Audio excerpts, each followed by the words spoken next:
सुनाओ coaching shipyard limited, आप देखिए 2194 रुपए 40 पैसे का भाव देखने को मिला। एंड हम देख रहे हैं 2-3 दिनों से अगर आप देखें तो बिल्कुल रुका हुआ, बिल्कुल शांत है। 2200 के ऊपर निकलता है बट 2200 के नीचे इंटरडे में ही आ जाता है। Hi, this is Dev and watch it traders diary. 3000 रुपए कब तक? क्योंकि अगर आप देखें अभी भी चीजें बदली नहीं है, वही सारी चीजें, वही सारी जियोपॉलिटिक्स अभी भी वही बनी हुई है। बट आज की डेट में एक आर्टिकल आया एंड ये गलत नहीं है। यहाँ पर नाम है मनीष सोनथालिया, जो कि डायरेक्टर एंड सीईओ है एमके इन्वेस्टमेंट मैनेजर से। उनका कहना है कि डिफेंस स्टॉक जस्ट लाइक आपका कोचिंग शिपयार्ड, मजगांव डॉक, यहाँ पर भारत इलेक्ट्रॉनिक, ये 3 स्टॉक जैसे नाम रखे हुए हैं, ये काफ़ी महंगे। क्या ये वाकई में महंगे? बहुत महंगे। आप भी जानते हैं, मैं भी जानता हूँ, ये काफ़ी महंगे। बट जो आज की डेट में जियो पॉलिटिकल यहाँ पर सिनेरियो बना हुआ है वो यहाँ पर कुछ और कह रहा है। तो आज की डेट में आप महंगे तो हो बट अनुमान यही लगाया जा रहा है कि डिफेंस का बजट ना बहुत तेजी से बढ़ेगा, मजबूरन बढ़ाना पड़ेगा, मजबूरी है, बढ़ाना पड़ेगा। तो आगे आने वाले टाइम में ना इनको बेनिफिट जो है वो मिलने वाले, आगे की अर्निंग जो है वो काफ़ी शानदार होने वाली है, ऐसा मानना है मार्केट का। एंड इसीलिए इन स्टॉक्स के अंदर काफ़ी बड़ा पैसा लगाया गया। अब जैसे कि हम अपने देश की बात करते तो हम ऑलमोस्ट हर जगह से यहाँ पर घिरे हुए हैं। आप देखिए तीनों तरफ से हम यहाँ पर ना घिरे हुए हैं। पाकिस्तान इधर है, यहाँ पर बांग्लादेश है और यहाँ पर चाइना है। तो यहाँ पर ना अपने आप को मजबूत करना यही इंपॉर्टेंट है एंड यही टाइम है। पैसा खर्चा करना पड़ेगा। तो वो यहाँ पर ना आपका डिफेंस स्टॉक इसीलिए काफ़ी इंपॉर्टेंट रखते हैं आज की डेट में, बिकॉज ऑफ आने वाले टाइम में अर्निंग्स का यहाँ पर ना सपोर्ट हो सकता है। एंड जहाँ पर सपोर्ट होता है अर्निंग का, मार्केट उधर की तरफ सबसे पहले मूव करना स्टार्ट करता है। तो ये बात लेट्स सी देखते हैं। बट जो हमारी फाइनेंस मिनिस्टर हैं वो यहाँ पर कह रही हैं कि अभी हम जो है ना हाल फिलहाल में बजट बढ़ाने के लिए तैयार नहीं है। ये बहुत पहले ही कह दिया था, आज का स्टेटमेंट नहीं है, काफ़ी पहले का स्टेटमेंट, जब ये स्टॉक दौड़ना स्टार्ट हुए थे। उनका कहना भी गलत नहीं है क्योंकि पैसा उतना ही है। क्या हम उसको इकोनॉमी को ग्रो करने में लगाएं या फिर यहाँ पर ना डिफेंस को? लेकिन डिफेंस इंपॉर्टेंट है, मजबूरी आज की डेट में, हम घिरे हुए हैं। बात यहाँ पर है। अब चाहे आप नेवी शिप की बात कर लीजिए, इंपॉर्टेंट चाहिए है भाई। जहाँ तक की बात है 7 शिप्स की बात करी गई है और हमारे जो डिफेंस मिनिस्टर है उनकी तरफ से, तो वो 7 शिप्स का ऑर्डर जो है ना वो हर कंपनी के पास जाएगा। और 3 ही कंपनी है, मजगांव डॉक, आपका गार्डन रिच और कोचिंग शिपयार्ड। लेकिन एक बात आपको याद रखनी है, आप कैपिटल मार्केट के अंदर हैं। कैपिटल मार्केट ना बिल्कुल अलग चाल चलता है। यहाँ पर ना हमारा जो देश है वो मजबूत होगा डिफेंस के अंदर, लेकिन आपका हो सकता है कि स्टॉक उस वक्त चलते हुए नजर आना। तो आज की डेट में जो हुआ है ना, ये जो कोविड के टाइम के बाद ये स्टॉक चले और एकदम से गिरावट आई एंड उसके बाद एक बहुत बड़ा बेस बनाया, उसके बाद एकदम से रनअप दिखाया। तो भाई क्वार्टरली अर्निंग्स अभी इतनी अच्छी आई तो है नहीं। आप वापस से पहले महंगे थे, वापस से सस्ते हुए, फिर महंगे हो गए। तो आने वाले टाइम में क्या चाहिए रहेगा आपको? Quarterly earnings. तो इसको ध्यान में रखना है। अब आप 1200 पर थे, क्या वो 1200 से अच्छा प्राइस ना ये आपका जो 2200 का चल रहा है वो अच्छा नहीं लग रहा है क्या? आप निचले लेवल से काफ़ी ऊपर आ चुके हैं। ये आप यहाँ पर ना मान के चलिए काफ़ी लोग लॉसेस में थे, डिफेंस के अंदर हो या पीएसयू के अंदर। पीएसयू पैक के अंदर बहुत बड़ा पैसा रिटेल का लगा हुआ था, हर घर यहाँ पर इन्वेस्टेड था जो स्टॉक मार्केट पर बिलीव करता था। तो समझ रहे हो ना, पीएसयू के अंदर बहुत बड़ा पैसा डाला हुआ था, वो आज की डेट में रिकवर हुआ है लोगों का। तो इसको समझना है भाई। बाकी अभी जो है ना यहाँ पर अभी भी ऑल टाइम हाई, ये कोई बड़ी बात नहीं है कोचिंग शिपयार्ड के अंदर, ये मान के चलिएगा। मैं कह रहा हूँ आपसे प्राइस टू बुक वैल्यू के हिसाब से आपको देखना है। ऐसे तो मजगांव डॉक का अर्निंग काफ़ी ख़राब आई थी, तो वो स्टॉक भी तो यहाँ पर ना आसमान छू रहा है, समझ रहे हो ना। तो ये बात आ जाती है। 2500 के अराउंड का यहाँ पर ना टॉप बना हुआ है अभी, एंड स्टॉक जो है वो अभी अपने आप को थोड़ा संभाले हुए, थोड़ा बेस के आसपास घूम रहा है।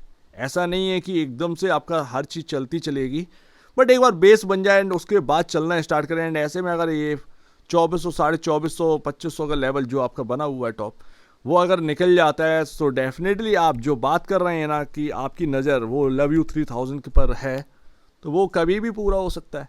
बाकी बॉस मैं तो बस यही देख रहा हूँ कि मजगांव चल रहे हैं 16 पर, आप चल रहे हो 10.32 एंड आप सेकेंड नंबर पर आते हैं एंड आप गार्डन रीच से बिल्डर से काफ़ी पीछे हैं। तो मैं ये नहीं कह रहा हूँ कि आप 16 से अब निकल जाएं, नहीं, मजगांव डॉक आपका फर्स्ट पर ही है बिकॉज ऑफ उसका प्रॉफिटेबिलिटी जो है ना वो काफ़ी बड़ा है, उसको भी सम्मान करना पड़ेगा भाई। आप 13 के प्राइस टू बुक वैल्यू पर ना अगर आप यहाँ पर आ जाएंगे तो उसमें कोई चिंता वाली बात तो है नहीं है। आप मजगांव डॉक के बराबर भी नहीं है, आप मजगांव डॉक से थोड़ा सा पीछे हैं। आपका जो है एक है ना जो आपका डिफरेंस है वो भी बना रहेगा। 13 का मतलब है, 13 का प्राइस टू बुक वैल्यू का मतलब है आपका 2700 से 2800 रुपए का प्राइस हो जाना। आप समझे ना। तो ये बात, अब महंगे तो हैं ये तो सबको पता है, लेकिन थीम है भाई, थीम है तो यहां पर ना वो थीम के हिसाब से मार्केट चल रहा है तो अपने को भी चलना पड़ेगा, ठीक है ना। सबको पता है हाई वैल्यूएशन पर है, बट थीम है, थीम चल रही है, डिफेंस पर भरोसा है इस वक्त। कहां पर आपको रिटर्न बनते हुए दिख रहा है? तो कहीं नहीं दिख रहा है ना। और माहौल चल रहा है जियो पॉलिटिकल का कुछ ऐसा कि भाई सब डिफेंस पर ही तुले हुए हैं, तो वो बात भी आ जाती है ना भाई। तो ये बात है। फिलहाल अगर आप देखोगे तो यहाँ पर क्या देखने को मिल रहा है भाई, यहाँ पर ध्यान रखना 2000 का ना लेवल काफ़ी इंपॉर्टेंट है। सेकंड लास्ट यहाँ पर चल रहे हैं। लास्ट चार्ट और दिखाऊंगा मूविंग एवरेज का। बाकी भाई आपके सामने ये आपका 2050 के आसपास का लेवल पड़ता है, तो ये काफ़ी इंपॉर्टेंट एरिया रहने वाला है मजगांव डॉक के अंदर। हम देख रहे हैं कि मजगांव डॉग यहाँ पर ना अपना 2-3 दिन से यहाँ पर ना काफ़ी ज़्यादा रुका हुआ एक जगह पर, बट अभी करेंटली यहाँ पर ना लाइन चार्ट के हिसाब से 2050 और 2000 रुपये का लेवल काफ़ी इंपॉर्टेंट है। ये रहा एंड लास्ट। अगर आप देखोगे थोड़ा सा ध्यान से तो 1 2 3 ये 3 कैंडल क्या जवाब दे रही हैं? ये 3 कैंडल ये कह रही हैं कि भाई कंफ्यूजन है कि भाई किधर की तरफ जाना है। सिंपल सी बात है, कंफ्यूजन अभी है। लेट्स सी मार्केट को डिसाइड करने दीजिए कि कहाँ की तरफ जाना है। बट इंपॉर्टेंट बात यह है कि आपका जो मूविंग एवरेज है वो आ चुका है अब 1750 पर। धीरे धीरे मूविंग एवरेज आपका आ जाए ऊपर की तरफ तो आपको एक बिग सपोर्ट जो है वो मूविंग एवरेज करने लगेंगे। समझ गए ना? यानी कि प्राइस स्टेबिलिटी और आ जाएगी। तो ध्यान में रखना है 2000 रुपये 2050 का यहाँ पर लेवल काफ़ी इंपॉर्टेंट। इवन अगर आप देखें जिस एरिया में आपका क्लोजिंग है वही काफ़ी इंपॉर्टेंट रखता है। ये अपना 2190 2180 ये भी काफ़ी इंपॉर्टेंट है। अब कुल मिलाकर आप ये मान के चलिए आप एक काफ़ी इंपॉर्टेंट एरिया में तो अभी हारना नहीं है। थोड़ा रुक रुक के चलेंगे ना तो ज़्यादा बेहतर है। बाकी भाई मूविंग एवरेज है, मूविंग एवरेज अगर एक बार 2000 के आसपास पहुंच जाए तो आपका प्राइस स्टेबिलिटी काफ़ी ज़्यादा लौट कर आती हुई नज़र आएगी। तो अभी हारना नहीं है, थकना नहीं है। अभी भी चांसेस बहुत ज़्यादा हैं कि ये स्टॉक 3000 की तरफ जाए। मैं ये नहीं कह रहा हूँ कि आप बाई कर लीजिए या सेल कर दीजिए या होल्ड कर लीजिए, नहीं।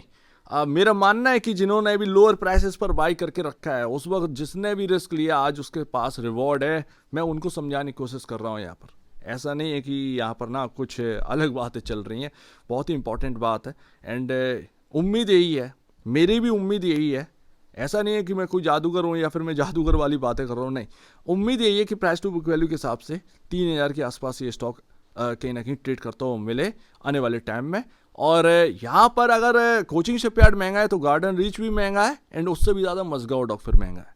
क्योंकि अगर आप कंट्री वाइज कंट्रीज अगर आप ऐसे कंपनियों को देखेंगे तो आपको देखेगा कि हम काफ़ी महंगे स्टॉक्स को बाई कर रहे हैं, ठीक है ना। तो वो रिपोर्ट आ चुकी है HAL कितना महंगा है या फिर जो शिपयार्ड कंपनीज हैं ये कितना महंगी हैं। तो ये आज का बात नहीं है, बहुत पहले की बात है और उसके हिसाब से स्टॉक गिरे भी थे। लेकिन आज का जियो पॉलिटिकल सिनेरियो कुछ डिफरेंट ही है। सो उम्मीद है काफ़ी कुछ आपको समझ में आया होगा। एक बार निवेश से पहले या बेचने से पहले अपने ब्रोकर एडवाइस से जो सलाह लीजिएगा या खुद की स्टडी करेगा उससे बेहतर कुछ भी नहीं है। खुद की स्टडी मस्ट है। तो आप दीजिए मुझे वीडियो देखने के लिए बहुत धन्यवाद दोस्तों।